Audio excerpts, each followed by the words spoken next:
Yep. 'Twas the night before Christmas when all through the house not a creature was stirring, not even a mouse.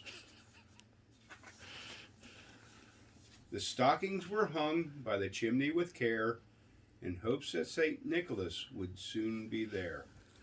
The children were nestled all snug in their beds, while visions of sugar plums danced in their heads. And Mama in her kerchief, and I in my cap, had just settled our brains for a long winter's nap. When out on the lawn there arose such a clatter, I sprang from my bed to see what was the matter. Away to the window I flew like a flash, tore open the shutters, and threw up the sash. The moon on the breast of the new fallen snow gave the luster of midday on the objects below, when what to my wondering eyes should appear but a miniature sleigh and 8 tiny reindeer. With a little old driver so lively and quick, I knew in a moment it must be St. Nick. More rapid than eagles, his yes, you are correct. More rapid than eagles, his cursors they came, and he whistled and shouted and called them by name. Now Dasher, now Dancer, now Prancer and Vixen, on Comet, on Cupid, on Donner and Blitzen. To the top of the porch, to the top of the wall, now dash away, dash away, dash away all. As dry leaves that before the wild hurricane fly, when they meet with an obstacle, mount to the sky. So up to the housetop the cursors they flew, with the sleigh full of toys and St. Nicholas too.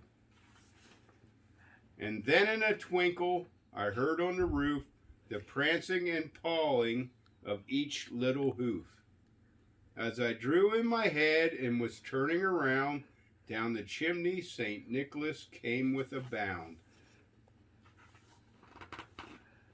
He was dressed all in fur from his head to his foot, and his clothes were all tarnished with ashes and soot. Got to get that in right. Soot. A bundle of toys he had flung on his back, and he looked like a peddler just opening his pack.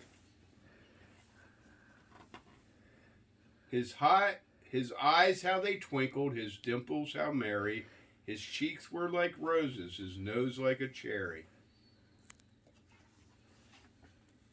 His droll little mouth was drawn up like a bow, and the beard on his chin was white as the snow.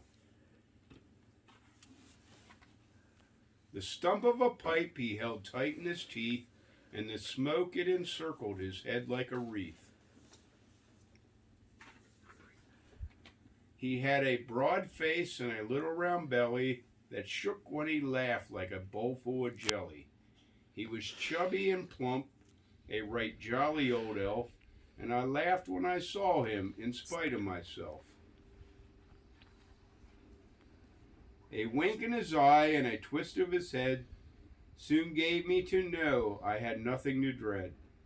He spoke not a word, but went straight to his work, and filled all the stockings, then turned with a jerk.